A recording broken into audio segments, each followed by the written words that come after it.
leadership has a role to play. I want to liken to a situation where a brother in the church earns about 500,000 naira in a month. Presupposes that in 1 year, his salary take-home pay should be 6 million naira. But this brother ends up giving to the church about 10 million naira a year. What is the responsibility of the church to such a brother?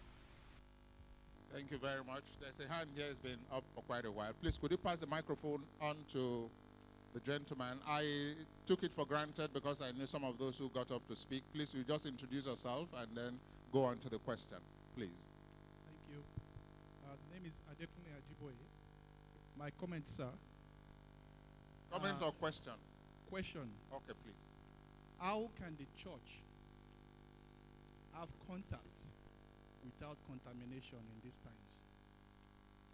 The church, contact without contamination in these times. All right. Thank you. Short and sharp. I think we'll take the last one from the audience. There's a hand right at the back. Yes. So you also let us know your name and go on straight to the question. My name is Reinhard E.J. My question is this. The church we have, from the lecture that we just received, has a role to play in nation building and influencing our nation. But I noticed that when it comes to politics, the church sits back. And then we have leaders who pastor great churches, like our guest lecturer. They pastor large churches. Like we know the large churches we have in Nigeria, Redeemed Church, and many other churches. And yet when it comes to politics, and when it comes to religious issues, they teach the church to not do this, don't steal, don't lie. And there are so many of these leaders, church leaders, that are vast or have knowledge about what the contestants in elections, who they are, and yet many of the people they pastor do not have this knowledge. My question is this: why is it that many of these our leaders don't educate their followers or their church members on who to vote, so that we can vote in right leaders who can help to build this nation? Thank you. Thank you, and thank you. Please, let's put our hands together for ourselves. I think we've got some 9 or 10 questions in all. And I'm sure that our guest lecturer also took note of them. They straddle not just the lecture, but other issues a little extraneous to the lecture. So we invite our guest speaker to respond. Thank you, sir.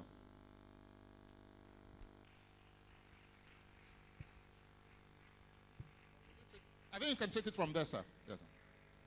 Thank you. Thank you. Thanks for the applause. Thank you.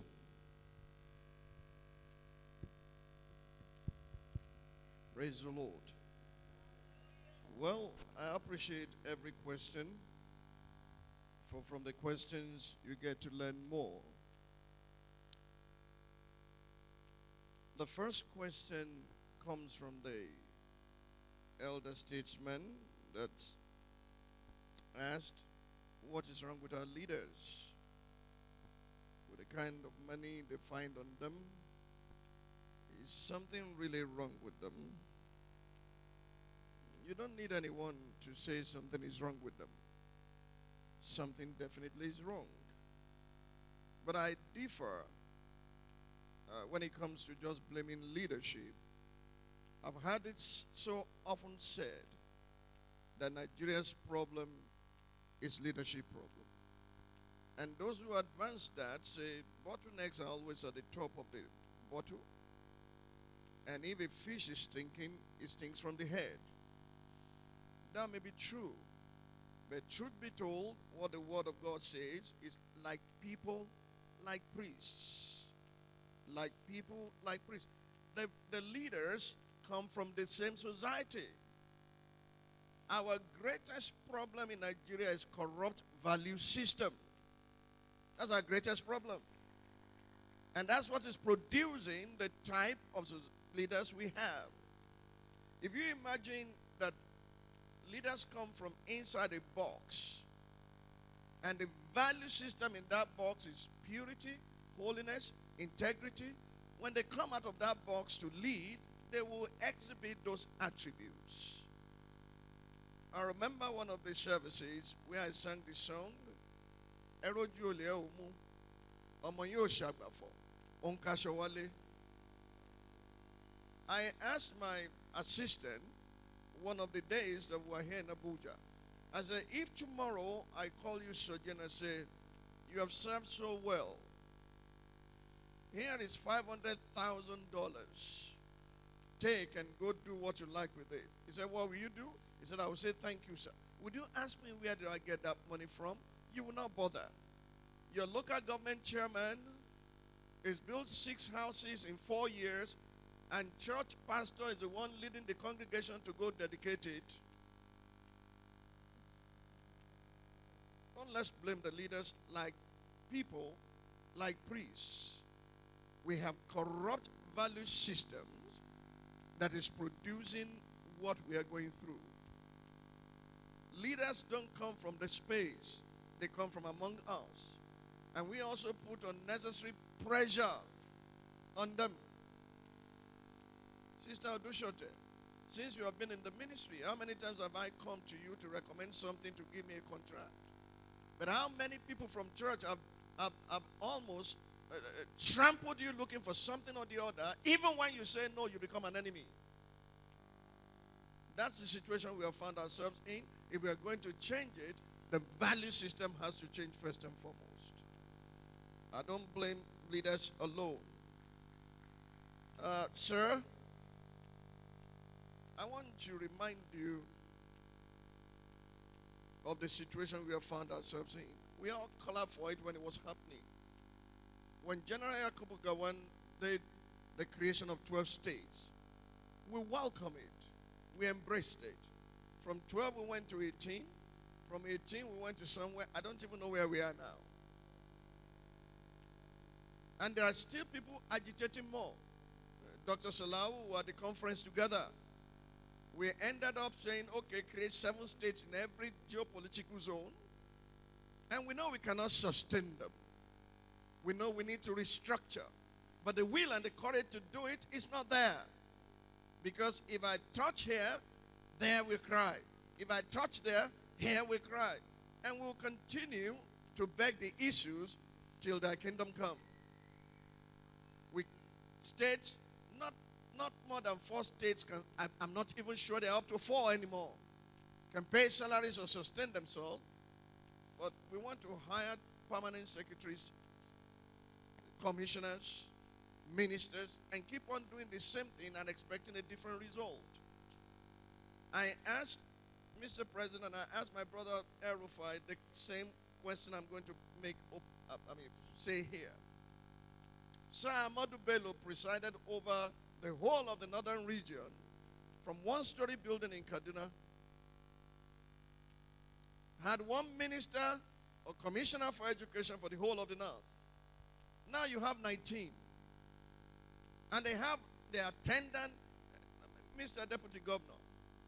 I know you tried to make a difference when you are Deputy Governor, but here we are today. How many people attend or carry or are there to be your SSA, SA, and this and that? This is where the wastage is, and it will continue forever until you, the people, make a demand, and leadership in the church must lead in that campaign to say, no, this is the time. We can't wait any longer. I will not blame any leader who gets into a mess. No clean man, I'm coming to answer your question, sir. No clean man jumps into a sweat tank and comes out smelling like roses. Truth be told, there's over-concentration of power at the center. What we need in Nigeria are strong states or strong federating units and strong center. That's what we need. That's what built our nation.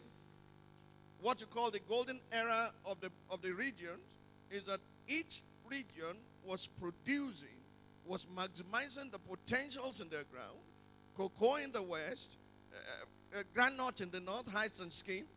And that's what built Ahmadu Bello University, that built Obafemi Awolowo University, that built all those things.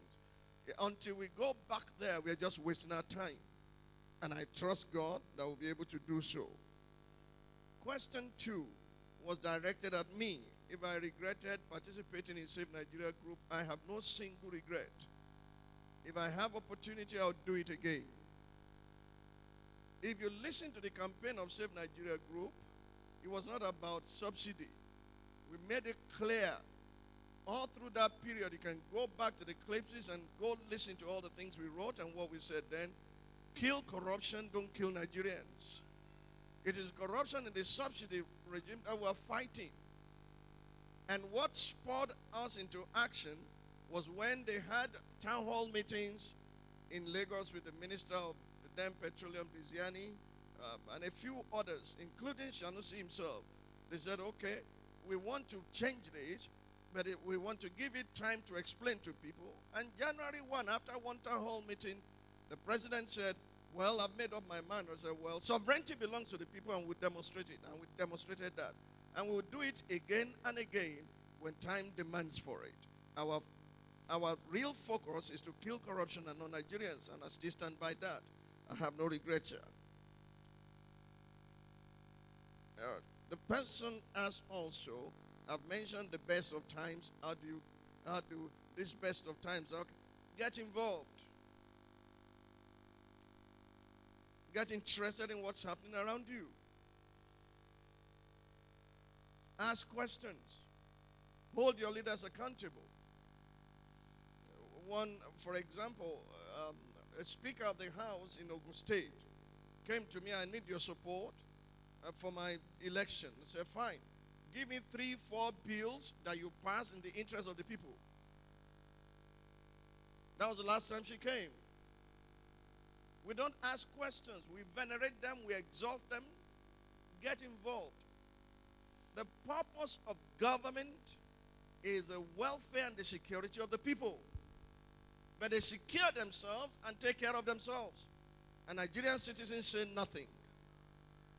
Let me share with you that if anybody thinks he can take the people for a ride for a long time, he should learn from the lessons of history. When Rehoboam said to the whole of Israel, my little finger is stronger than the loin of my father. He beat you with whips, I'm going to beat you with scorpion. The day came when they said to your tents, O Israel. And guess what? God said he was the one behind it. If we continue to just keep quiet and not say anything and not do anything, it will continue forever. Salt and light. The third question was, what is the practical way that as salt and light of the word, we can make a difference? If I may say, with the benefit of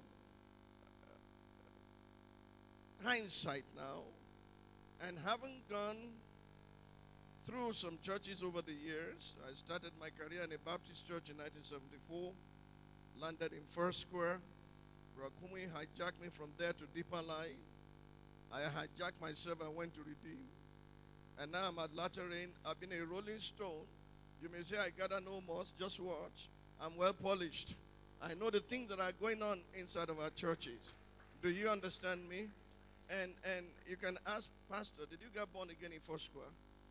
Where did you get born again? In the FCS.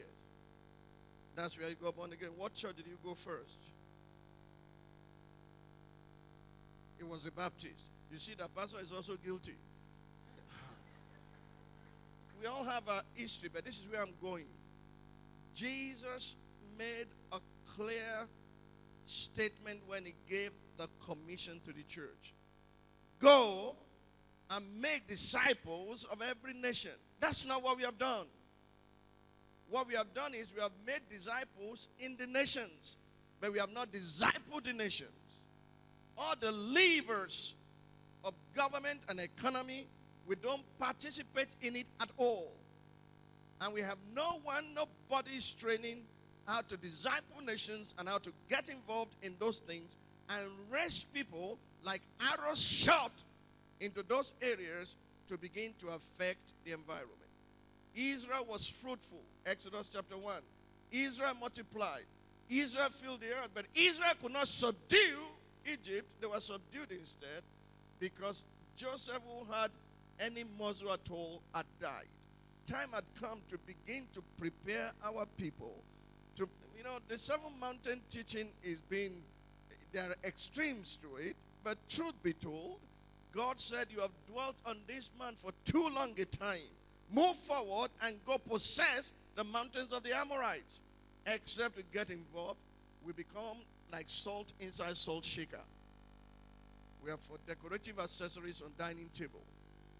To get involved means we are deliberately now raising people and looking at their response and what they feel on the inside of them and train them like Joseph, like Daniel, like Nehemiah to go take these mountains and bring a difference. When I got involved in politics, I didn't plan to.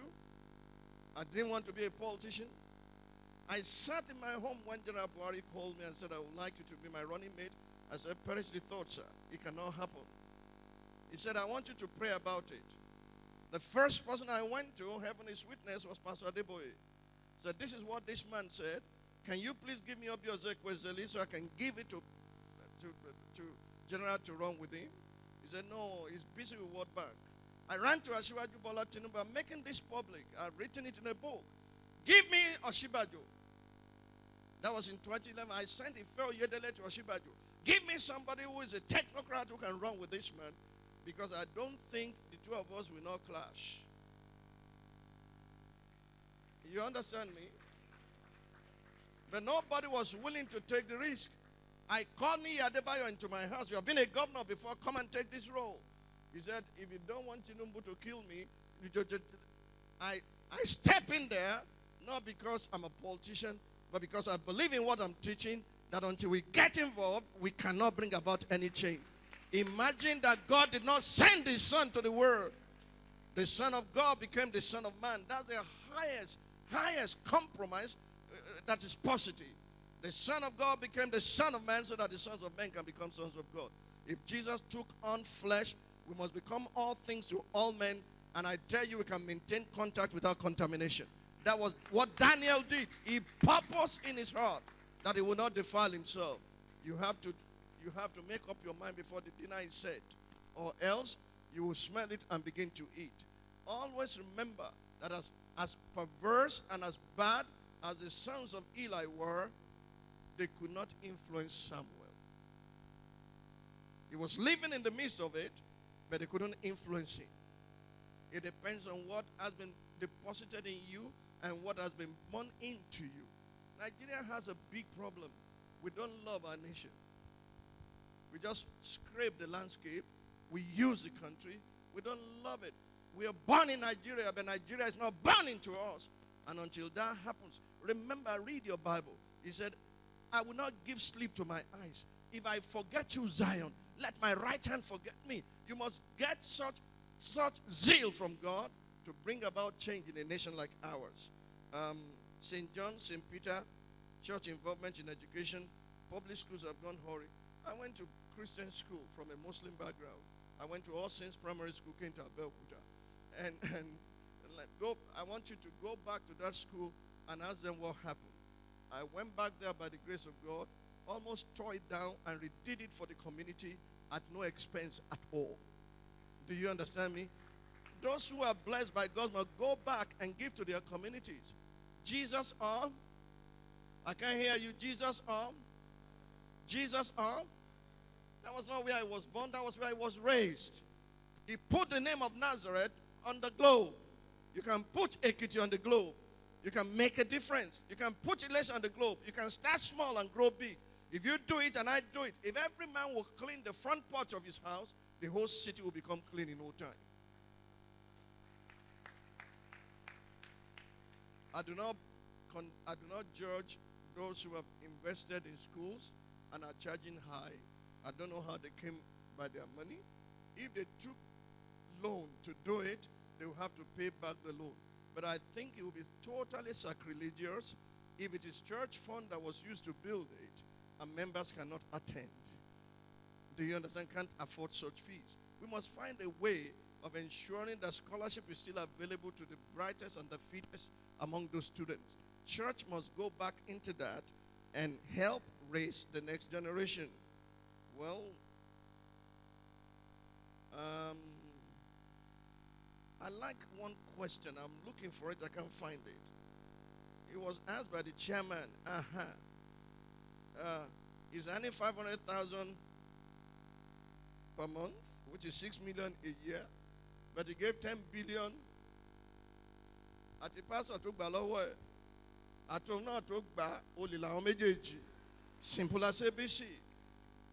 And if you say, oh, if it's you, what would you do? I can give you examples, and there are living witnesses here that will buy.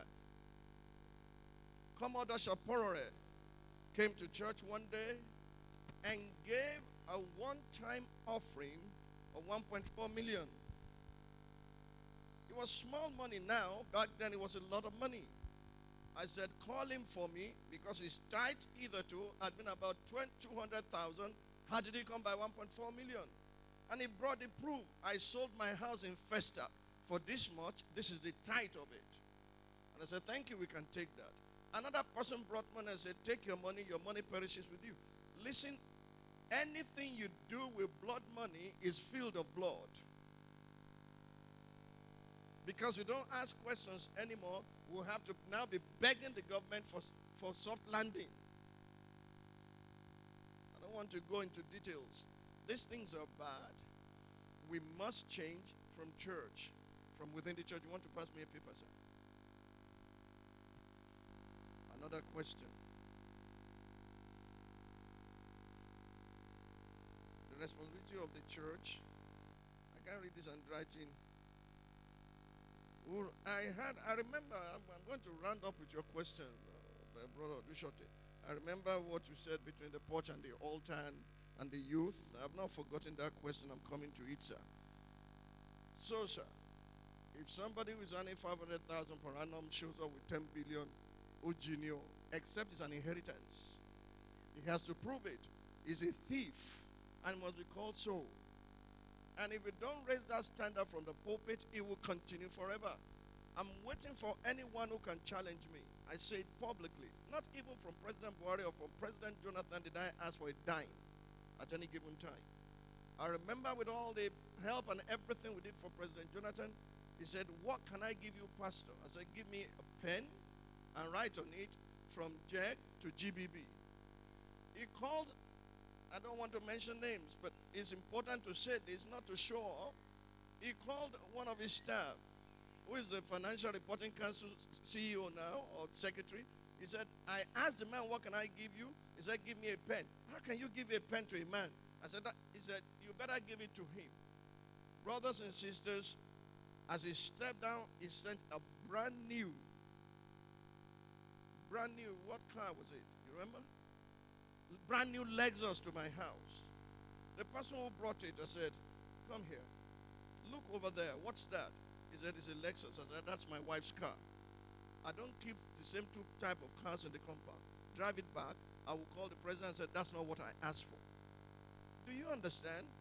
You can live above the perversity of your generation. If God is your source, you don't succumb to all those things. I say it publicly without mincing words. I've chosen to live this way. I'm prepared to fail again and again in what will succeed, but I'm not prepared to succeed in what will fail. That's why I sleep with my two eyes closed. Let all the EFCC and IC, let them be let loose in this nation for a change. Bring everybody to a book. Once we do that, except justice and judgment is speedily executed, the hearts of men are set in them to do evil. I don't want to turn it to a preaching thing. My brother, we came from a long way. You read MBA, I read MBWA. Yours is Master's in Business Administration, mine is Management by Walking Around. You mentioned the youth. The youth of any nation. The youth of any nation or church, they are the trustees of posterity.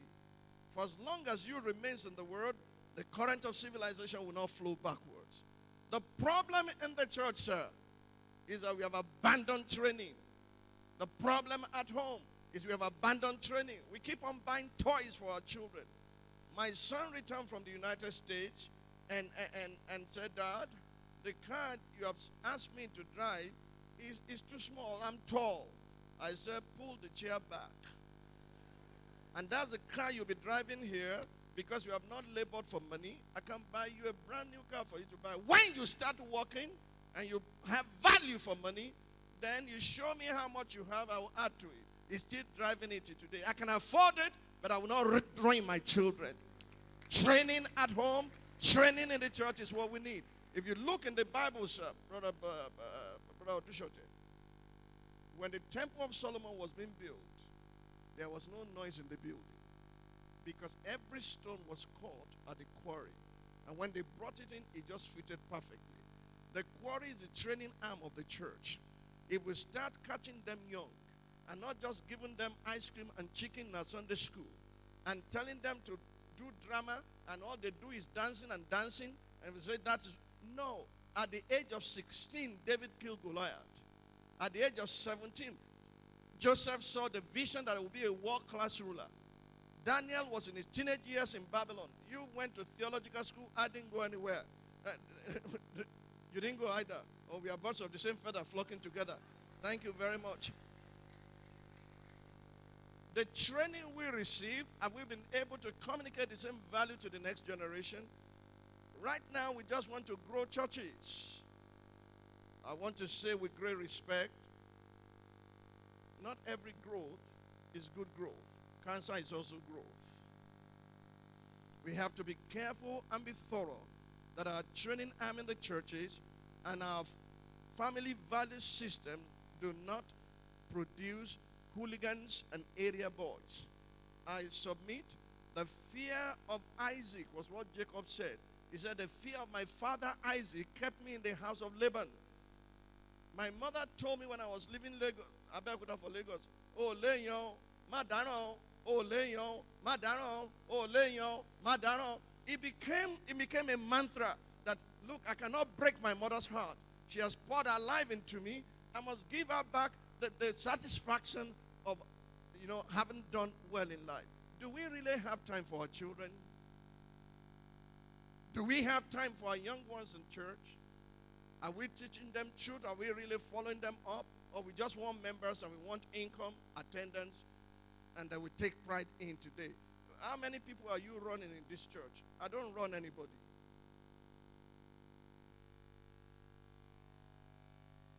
Mega is not Omega. We have to rethink and begin to do it thoroughly and train them. Look at the value system that Daniel carried into Babylon.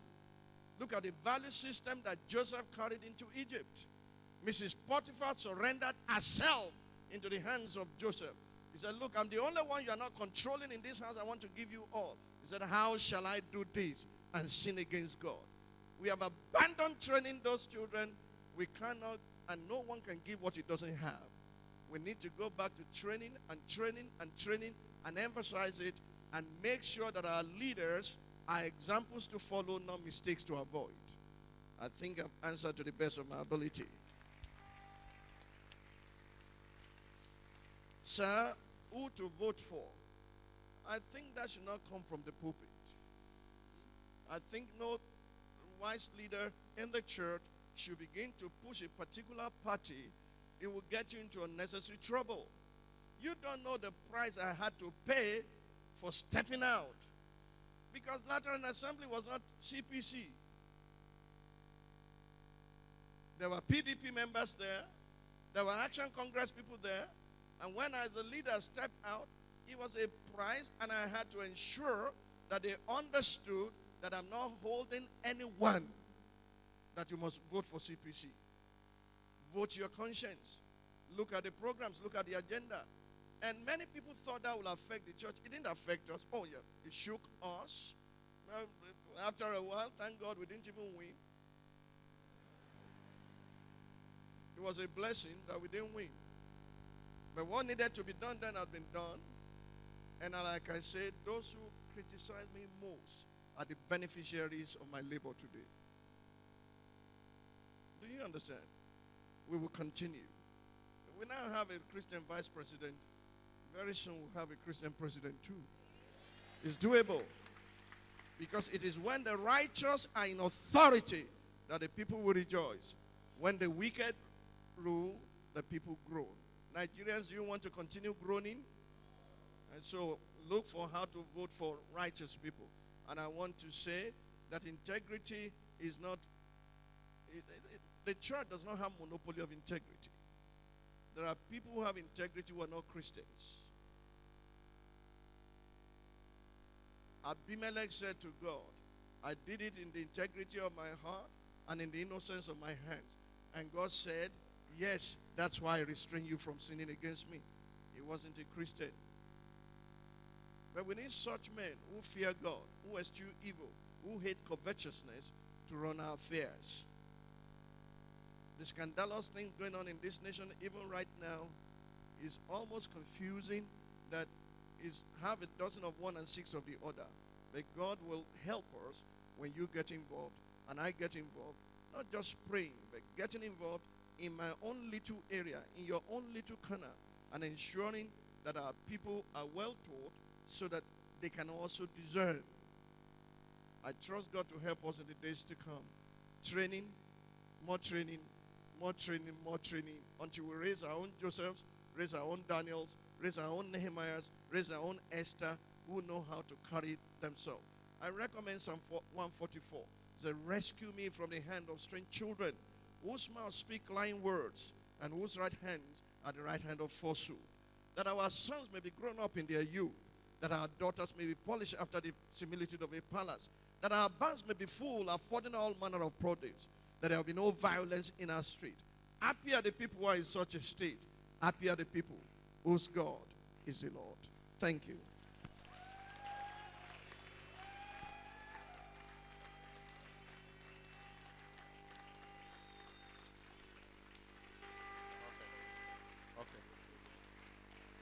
Thank you.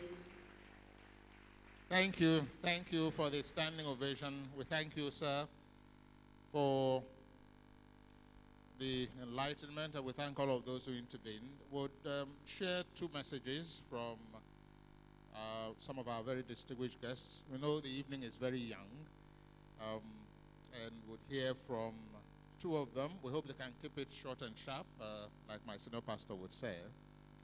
First is Reverend Obi Pax-Harry with a goodwill message, and then will be followed by Dr. Polycarp Waja. Let's put our hands together as we welcome Dr. Obi Pax-Harry.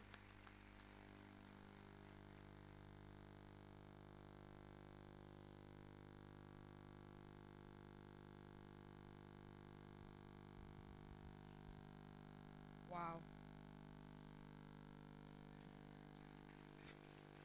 Wow.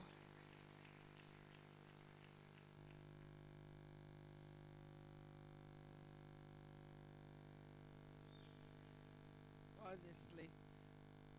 Good evening, Senior Pastor and Mommy Olowodola, Producer Tez, my entire family here, Speaker. Thank you very much, distinguished brothers and sisters. I have to start by thanking Senior Pastor for finding me. I really owe him a lot. And after this meeting, you know, you hear Christians say, I was rolling for God. I think I will need to roll on the floor for you. Because I nearly missed this event, you know, and even though I'm part of this house, I don't know how I was missed out. But he found me. And I am eternally grateful to be part of this celebration as I should be, but particularly this session. I do believe that, you know, the Cathedral of His Excellency has been chosen in celebration to host what I would call or refer to as a turning point turning point for our nation, for the church in the nation. It is from the depth of my heart and on behalf of my husband as well that I congratulate you, the entire Cathedral of His Excellency Foursquare, Pastor Lowadola, Mommy, the leadership. I am part of this house, but I do believe with all of my heart that tonight is a night that must not be termed in the usual language that we couch our activities, that makes it difficult for us to go into solution, perspective and become the solution house that we ought to be. So we say we've been to a program. I would like to urge all of us that we don't use that language, because if we do, it will become a regular thing. In celebrating 14 years, which incidentally is double perfection, and we're in the season of sevens. I do believe that it's not an accident, that this is a divinely aligned, event to bring about a turning, if for anything, to affect people's worldview, because mine's been affected. And I am congratulating you, but it may be unusual, but I feel that in congratulating you, I have to congratulate you for hosting something that has a capacity to create a seismic shift if we even allow it. Because, I think it's a good place to clap. Being one sent from England, when I arrived in Nigeria, one of my greatest shocks, honestly, and I have to be, transparent, because I do believe that the talk that we've had this evening, the life transforming, nation transforming, continent transforming words that I have heard this evening, as someone sent to Nigeria with an initial mandate of 10 years that closes in November. God must love me. I needed to hear this. When I arrived in Nigeria, one of my greatest shocks was the fact that there was so much talk. If you listen to NTA, after every news session was a talk, there was a workshop, there was this. And when people came out and they're being questioned what it was about, you found that they were as confused as the talk. And I would be listening out to hear what was it about. And they said it was a very good, they said, and that I found really frustrating. That was one of my frustrations. I never really ended up knowing what those workshops were about, number one. Number two, coming to the church, I was very surprised how insular the church was. Coming, from England, being part of a ministry that pioneered the National Prayer Breakfast, Pray for Parliament, and all of that, really shocked, because I personally believe that Nigerians are probably one of the most intelligent race. So now I'm back in my own home, and I'm finding that the church, was so insular, so, away and separated from the issues. If I read my Bible right, that Jesus, repeated the heart of God from Genesis 1:28, and he's speaking this in Matthew 28:19, that we are to go ye and we are to disciple the nations. So the church should be at the forefront of policy making. Church should be at the forefront of governance and all of that. And, now I'm in Nigeria. This is about my second troubling. I'm finding that the church is very far removed from what's happening in the nation. And of course, if you were a female, you couldn't even think as yourself. And I'm sitting here tonight in a session hosted by Foursquare Church, Cathedral of Excellency. And I feel like I'm in a Jerusalem council. And I do feel that all what we have heard tonight, helps us to bridge the gap, which is a fourth thing that I found disturbing, apart from the fact that I found that we had a values erosion.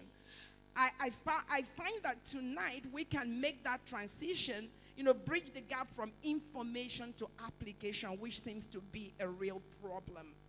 So I want to thank Senior Pastor. I want to thank this church for hosting something that I do hope. I feel like I've been part of a Jerusalem council. I feel like I've been part of,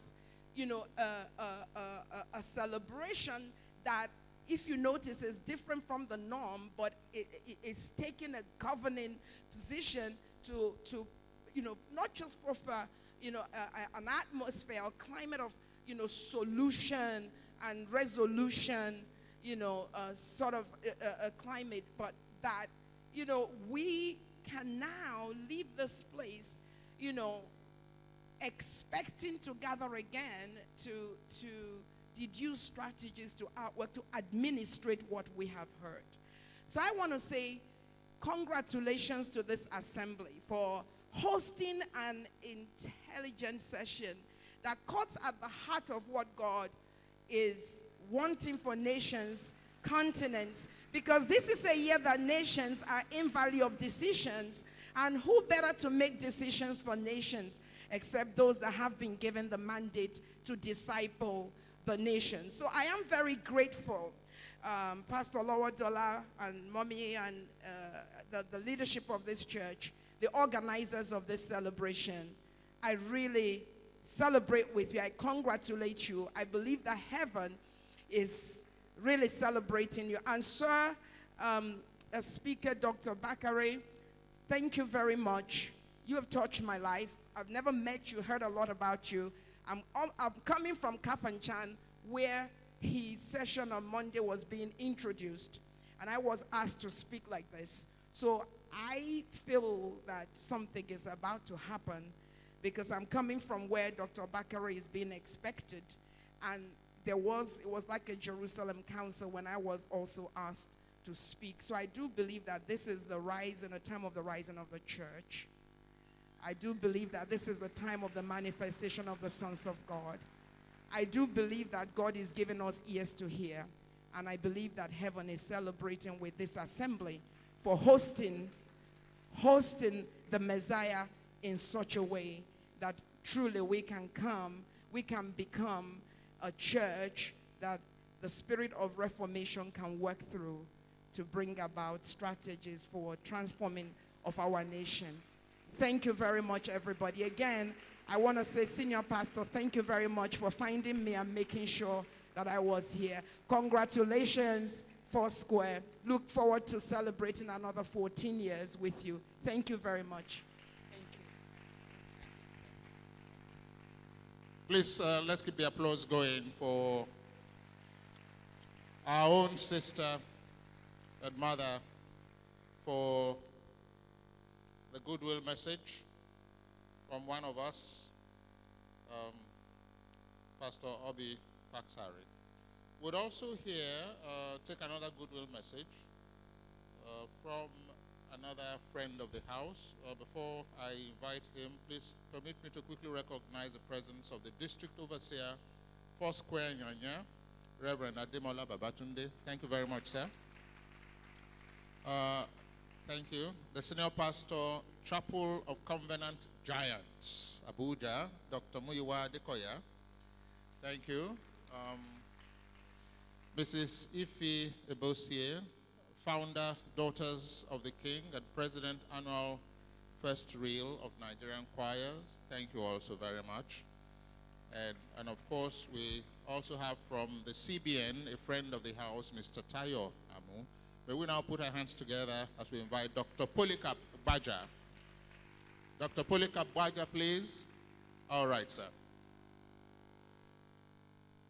For another goodwill message. I was warned to tell my leaders that I should keep it at 2 minutes. But if you take 2.5, it will be okay.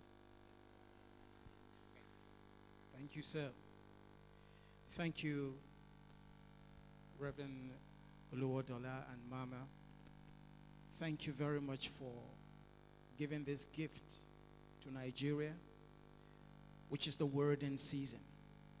When God wants to bless us, He gives us things, but when He wants to change our lives, He sends people to us. Today, we are so privileged, and I am so grateful to be here to hear the prophetic word through God's servant, Pastor Tunde Bakare. Thank you very much, sir, for blessing us. He didn't give us just a message. He sent us on an errand and a charge. It's a call to duty, not a call to discussions. And thank you very much, sir, for what you have shown to us and given to us. Because the church right now has talked for a long time and discussed, and we have circled around just the salvation of our souls, and there are other things we have left. And it's more than just the message of liberation. It's also the message of the transformation of the earth, and also of reforming the earth as a whole. I look at the scriptures that was quoted by one of our brothers today, being the salt and the light. And the salt preserving the standard of God, and light. And I notice as I looked at that scripture, the light of the world is not a candle. That was juxtaposed with what Jesus was saying. The light of the world is the sun. Light is our first contact with sun. The sun is much more than an illumination. The sun determines life. The electromagnetic impact it has, motion, motility, gravity, all of that comes from the light of the world. That's who we are. We're not just to illuminate the world with word, but we are to impact life itself, and we have spoken for too long. And Pastor Bakari made one remark I hope will re-echo. The problem is we don't love the country enough. We have no covenant with our nation. We don't have real covenant walking with God. And if we would take this, everything will change, and we will be more than just mouthpieces that try to bring illumination. We will become the force of God in this place that determines life and motion. May we rise out of this place, I pray. And thank God that He has positioned this cathedral of excellency. It's an unusual one with unusual grace. And by the grace of God, from this 14 years, you will hit a trajectory that will completely redefine why God brought you here. After another 14 years, another trajectory will be hit again by the grace of God. We have received a prophetic word from the man of God. And prophecy is more than just the future. It is the position of God regarding your past, your present, and your future. To God we give the glory that we could hear these precious words, and that beyond these words, we will rise to perform God's expectation. God bless you. Thank you, sir. Thank you very much. Let's keep the applause going for our own Dr. Polycarp Baja. Thank you, sir. Thank you. Would almost winding down. I know there are some announcements we'll make later. Our brother, Pastor Dr. Oredaru, who will be ministering tomorrow, is here with us with the wife. We thank you. And I also know that Hymns Reloaded will be on tomorrow about this time, I think at 5 p.m. So we're all cordially invited. We should also invite our friends. And quite a number of other things we have lined up for our celebration of our 14th anniversary. At this point, distinguished guests, ladies and gentlemen, please permit me to invite our chairperson, Her Excellency, distinguished Senator Helen Iswene, for some closing remarks. Thank you, ma'am. Thank you very much. Most distinguished guests, I know we've been here for about 3 hours, but it feels as if we shouldn't go. We've really been blessed. I have been blessed. I think we all feel privileged to have been here. This is really unique, and we've heard,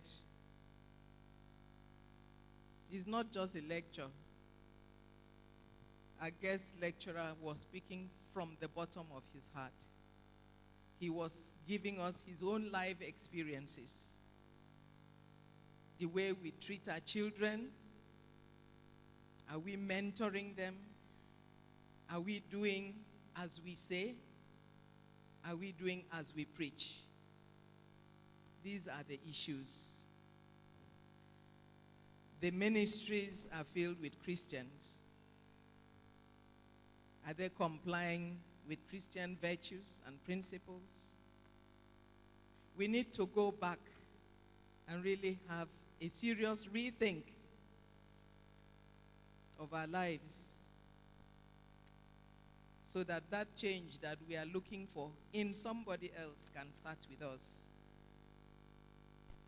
I want to, on behalf of this audience, on behalf of our host and all of you, to say a very big thank you to our guest lecturer. And if you wouldn't mind, I would like us to stand up and give him a standing ovation for what he has impacted to us this evening. Thank you, sir. Please be seated. I'm very happy that I met you at an occasion such